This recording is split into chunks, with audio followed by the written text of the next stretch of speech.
Assalamualaikum warahmatullahi wabarakatuh. Waalaikumsalam warahmatullahi wabarakatuh. Video ini ditujukan untuk tugas mata kuliah kepemimpinan, yaitu podcast bersama salah satu ketua BEM, Bang. Ketua BEM FAI. Sini ada Bang siapa, Bang? Sekarang perkenalkan. Fahri Ilham Syarifuddin, dari Fakultas Agama Islam jurusan Ilmu Hadis angkatan 2020. Oh, angkatan 20, Bang, ya. Iya.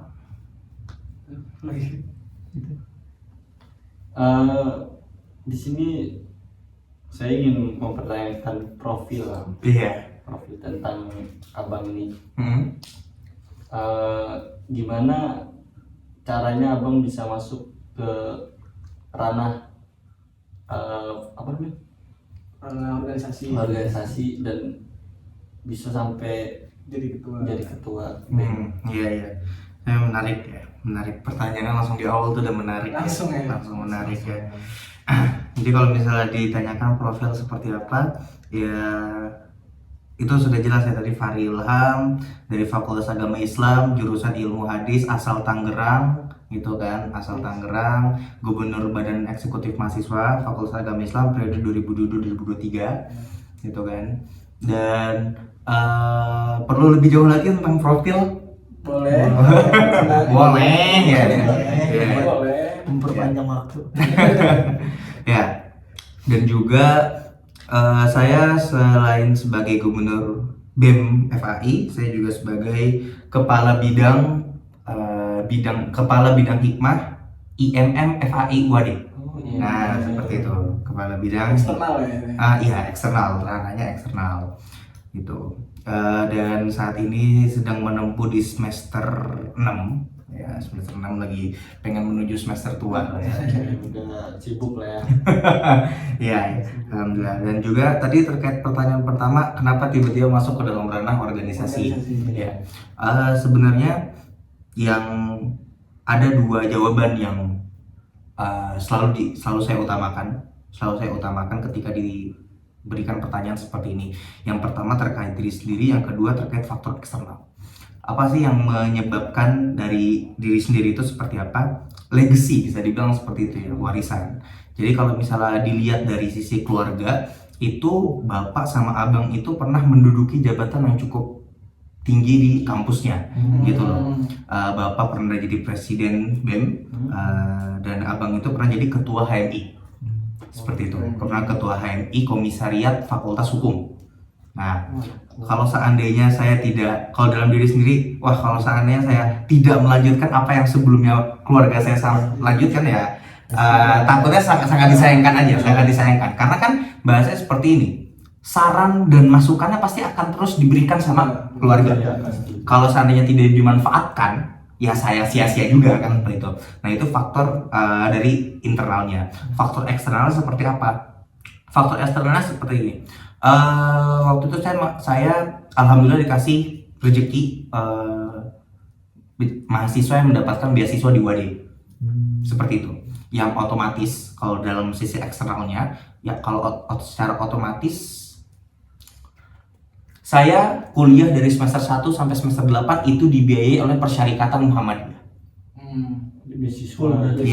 Full beasiswa, biaya KKN semesteran dan semacamnya.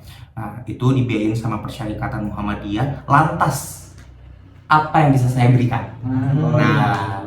Seperti itu. Kita harus sadar diri juga dong, ya kan, jadi manusia. Tapi itu syarat gak sih, Bang, kayak syarat untuk beasiswanya tetap berlanjut itu ikut organisasi? Ortom lebih tepatnya, bukan ormawa.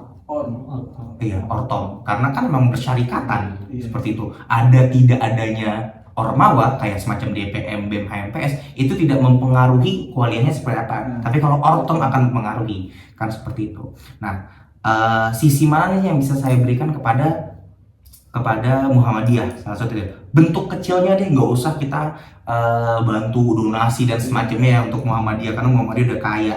Tapi dari satu sisi, apa kegiatan, apa motivasi yang bisa saya berikan? Oh, jadi ketua BEM. Seperti itu motivasi awalnya, seperti itu. Karena saya sadar diri juga 8 semester dibiayain tapi kok nggak pernah ngasih apa-apa sama Muhammadiyah. Iya, harus ada feedbacknya juga dong, biar nantinya persyarikatan tidak merasa dirugikan ketika memberikan beasiswa kepada kadernya. Nah, kan seperti itu. Gitu kan. Itu yang pada akhirnya dari sisi internal sama eksternal yang pada akhirnya terjun ke organisasi. Nah, seperti itu. Kalau sebelumnya kan sekarang BM ya, sama eksternal juga ada. Nah, kalau himpunan, apa sempat ke himpunan? Enggak, saya dulu mah nggak pernah kepikiran untuk masuk himpunan. Langsung Gitu. BM. Jadi kalau saya tuh motivasiin diri saya, kalau seandainya otak gue bisa sekelas fakultas, ya kenapa nggak fakultas kalian? Nah, kayak gitu. Itu motivasi seperti itu. Bukan dalam artian sombong ya, tapi kan ini motivasi dalam diri seperti itu loh. Jangan sampai pada akhirnya ketika kita tahu kapasitas diri kita atau tahu value kita seperti apa, malah kita sia-siakan kesempatan itu. Mendingan nekat tuh bahasanya seperti itu. Nekat langsung aja. Nggak peduliin nanti lu sombong banget sih, nggak mau nyobain HMPS dulu, himpunan dulu, ya itu urusan lu gitu loh. Ya gitu kan bahasanya kan seperti itu. Ini kan Bang ada misalnya di apa namanya, di BEM itu kan ada konflik-konflik kan. Bagaimana Abang ini menghadapi konflik saat menjadi seorang pemimpin? Nah, ini menarik. Jadi terkadang dalam organisasi itu ada dua ranah internal sama ranah eksternal, ya kan, seperti itu. Dan di dalam organisasi secara strukturalnya itu sudah dibagi dari mulai BPH-nya, dari mulai PH-nya dulu ya, pimpinan harian, ada ketua, ada wakil, ada sekretaris, ada bendahara umum gitu kan, yang dimana pimpinan harian ini yang akan mengkoordinir semua departemen atau bidang-bidang yang ada di dalam organisasi tersebut kan, seperti itu.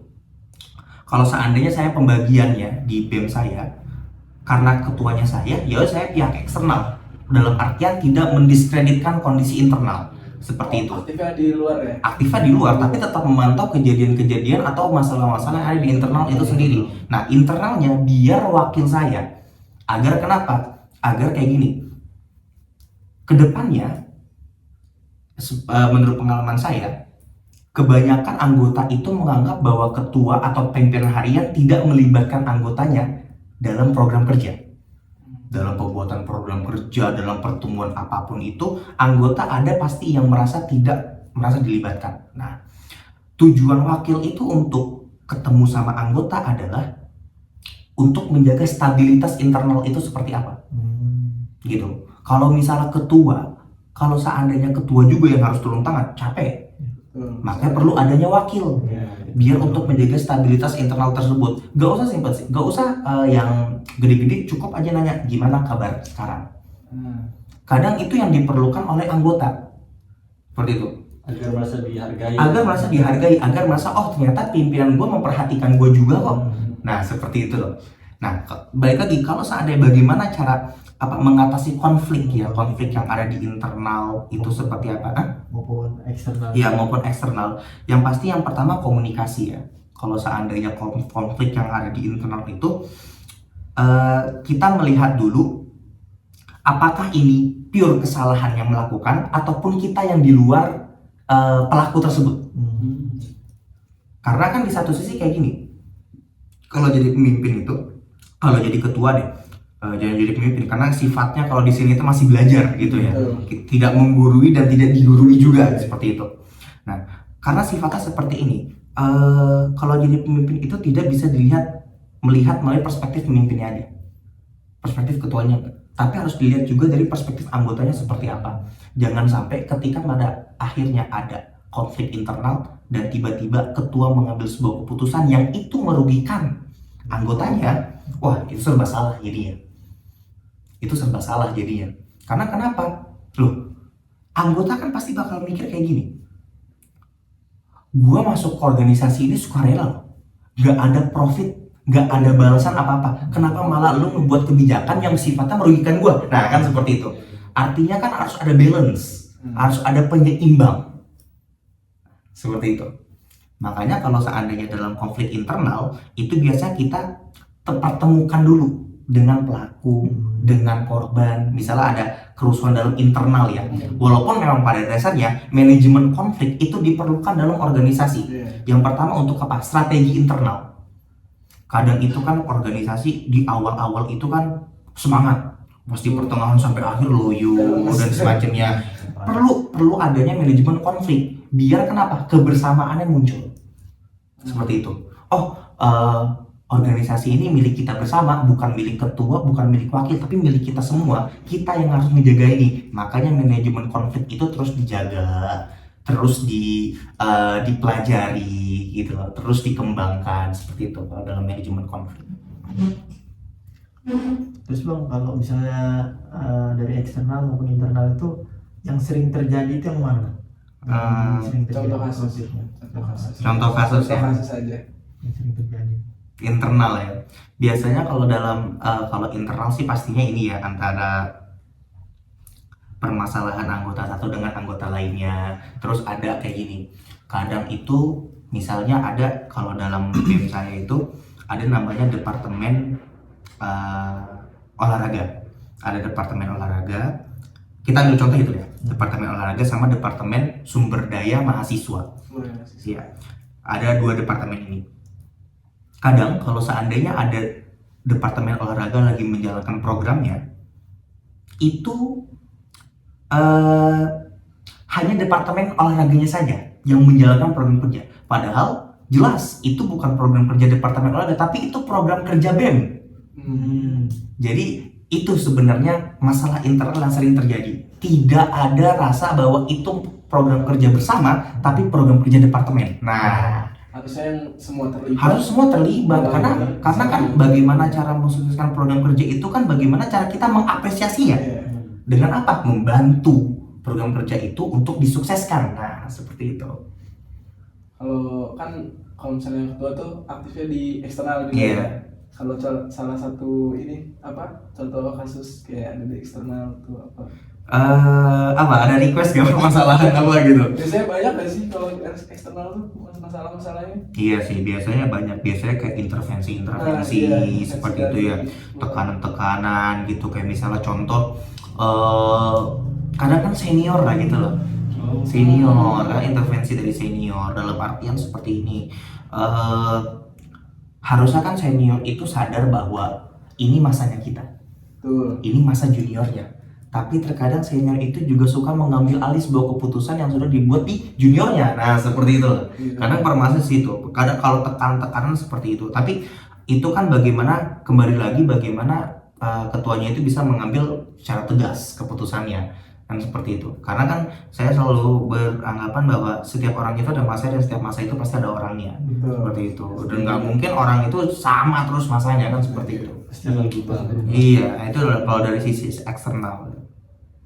Karena di satu sisi juga kalau sisi eksternal itu kadang perlu dipikirkan lagi ketika menyampaikan permasalahan eksternal tersebut ke dalam internal organisasi, gitu. Karena tidak semuanya harus dilibatkan dalam penyelesaian masalah di eksternal. Kan masing-masing punya program kerja, Betul. masing-masing lagi ngerancang program kerja. Tiba-tiba ada masalah eksternal dan dilibatkan, adanya nggak berjalan dong program kerjanya.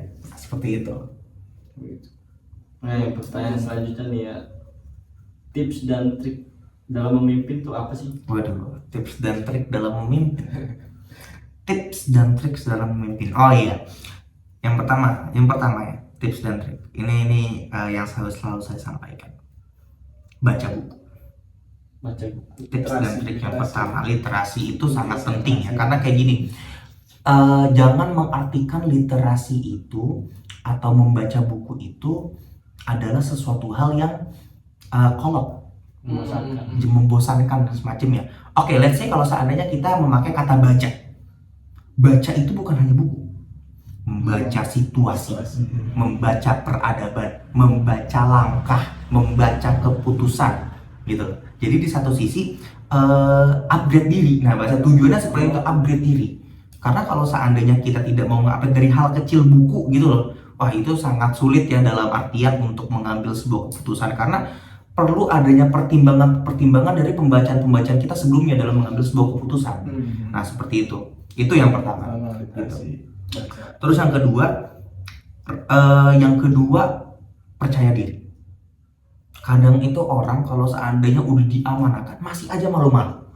Nah, itu sebenarnya sebuah karakter ya.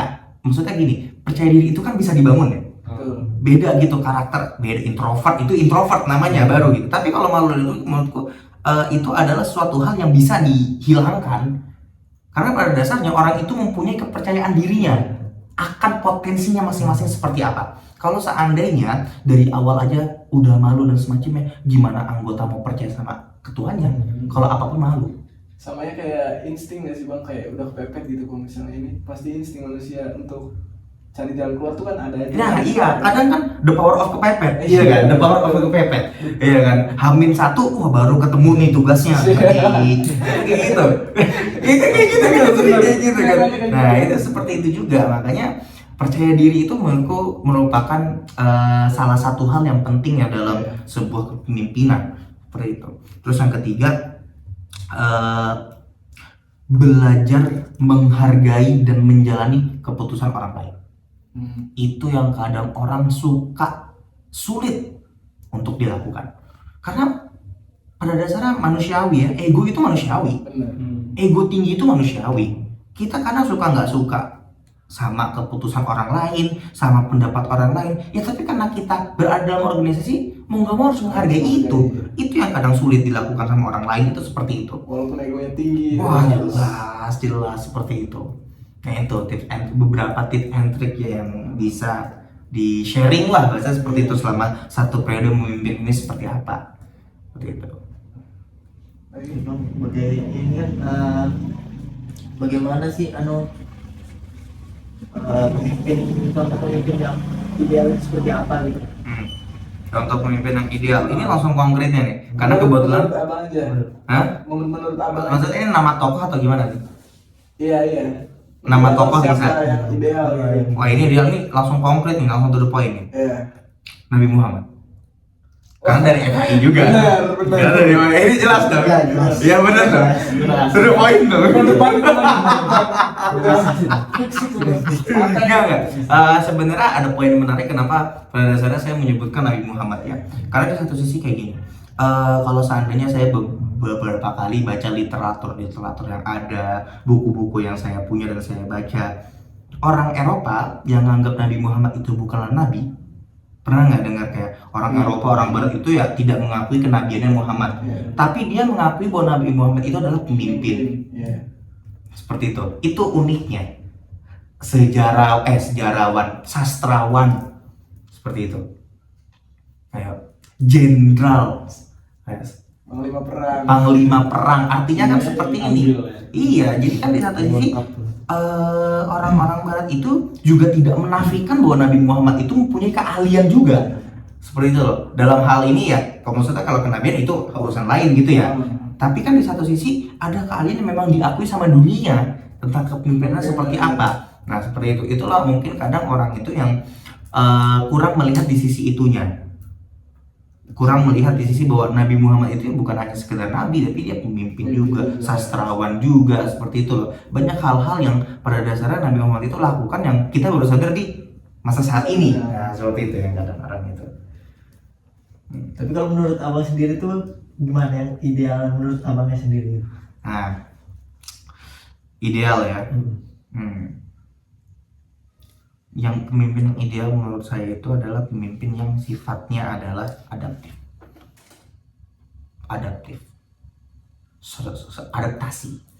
suka yang beradaptasi, gampang beradaptasi itu menurutku pemimpin yang ideal ya. Karena kayak gini, kenapa Pak? Ini juga keresahanku ya sebenarnya. Kenapa sih sekarang mahasiswa itu kurang tertarik sama organisasi? Nah itu kan sebenarnya permasalahan yang tahun-tahun ini tuh sering muncul, bahkan dari 2021 akhir ya, semenjak selesai COVID, iya kan.